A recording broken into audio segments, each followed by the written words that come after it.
chắc lẽ hai kẹo của mù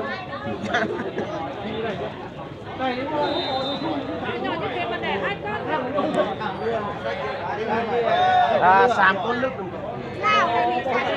có sàm con đi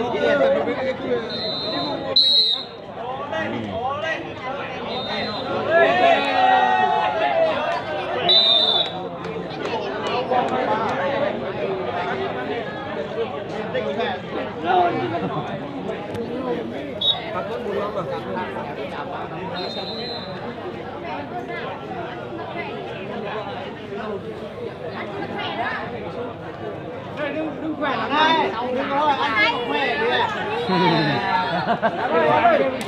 Em ơi, vợ cô đấy không? Vợ cô đấy không? Vợ cô đấy không? Vợ ở nhà không? Ở cho được nha. Rồi, đừng có đưa vợ đi. Nhìn cái năm này đi.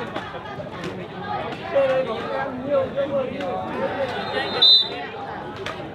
Có con em nhiều ở đây em sung sướng đấy. Đưa vợ đi này, đi vợ đi này, đẩy lên này. Cho lên luôn này. Đã thì một cái thọcไปđi ơi tránh kịp vô. Đóng người rồi. Bỏ cái số cho các em Xanh bây giờ nước đỏ nó khỏe quá. Nhà cô gì cũng vào đâu nhưng chỉ trả tới rồi nhìn chưa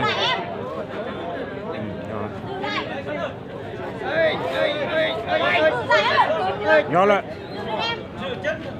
để tới giờ sao mà trả cái để tới giờ ô nó sẽ đi chơi nhỏ lại ơi cố lên ơi hay nhớ lời Cái tí này súng về phía vàng. hay ạ súng có là như bắn một bác. Tí cái tặng đấy.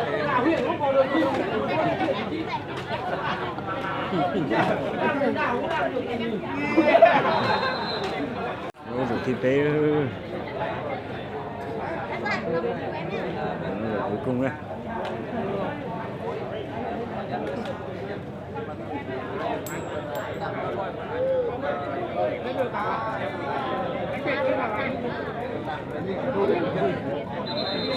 Cần thêm vào chiêu hẹn.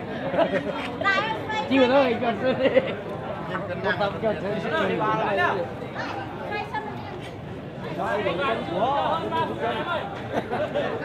anh biết rồi không?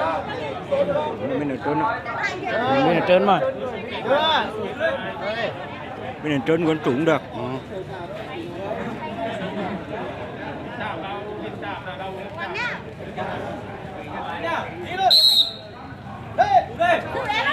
Ai rung xanh rồi.